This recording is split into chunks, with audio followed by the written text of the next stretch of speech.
हामबाय मारतini sini kiri media bro जों बैथिना समनि बागै जों साइ माना गथावो आगस्ट 20 तारिखनि जे घटना नाथाय गुलेबारि आदि ब्लक खबजा गयफां एखेबा श्रीकान्तबारि विलेज आइरामपुरनि जे घटना नाथाय जिनि साकारा गिरबनि टेबल लाइन लासै थिमानि एखेबा जों दावो सारा त्रिपुरा राज्यो हासनायनि ब्रो साइ माना आबो फानो जों बिनि मांगथैनो कोनो देर बडी बिसिनो से रिकवर खालाम मानियाखौ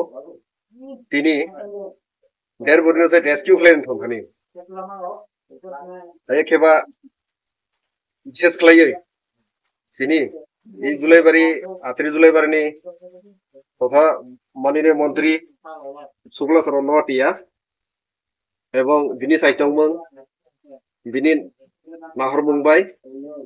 जों दिनै अजागा दरजों पकलेन हायाखेबा जेम बाबा दाइमाहा हामै मारगा बिनि जे सामों हमोंनो तैयै जों सरकारनि अंसिदार होइनो दिनै अबख्लायो हे सरकारनि नाहरमों आं टेक्सटेशन फोरनो साइट जाक सरकारनि टारगेट सरकारनि नाहर मुंबाई जों दिनैसो पर्यन्त पकलेन जों इ जायगा कायरामपारा दै फैमाहा अब तो ऑफिशियली सामों बोलेदो ऑफिशियली सामों जेहेतु सरकारनि सामों बोले किसुलाय मानासिंगाय किसुनाय सिं फाना जों समय लायफामना जों सरकारनि जे साइटआव मुंबाय सरकारनि जे नाहर मुंबाय जों इ कायरामपारा दरजों पकलेन दै दाफै मा काजि तो जरागो बा सिनि सरकारनि जे बिरोधी बा गोबां बदल हायाखेबा निने साधारण पाब्लिक फानोबो नहा समय अनेक किसु बा न्यूज थमर उल्टा फल्टा जे करक साइथा हायाखेबा उल्टा फल्टा कमेन्ट खालाया अबो जों नाहरनानै जराया जों सिनि खालाय थाना जों खालाय थांनाय जों जरा जोंनो जाहाथे जों ताबा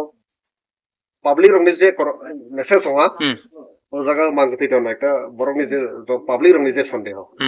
जों ताबो जे जागा थाङै जे हा गैयै नायत्र मने फरायो जों मोना आप्रुभ सावख्लाय माने सिन्था खालाय न मानलायथ गाम करो आर मानजियालाय जों सिबुनि जिनि सरकारनि नाहर मोनबाय सरकारनि जे मानसंमनि बेसेन कामाख्लायनो मोना फरायो जों सिन्था खालायना जनरल स्टेप टू स्टेप थांनाय आबो हायतना स्टेप थांनाय अच्छा बरंना जतन हाबाय माखानि उसुमा कारण जों बिबर खालाय हलाय जों जतनबो नायसो नायदावने जराया जों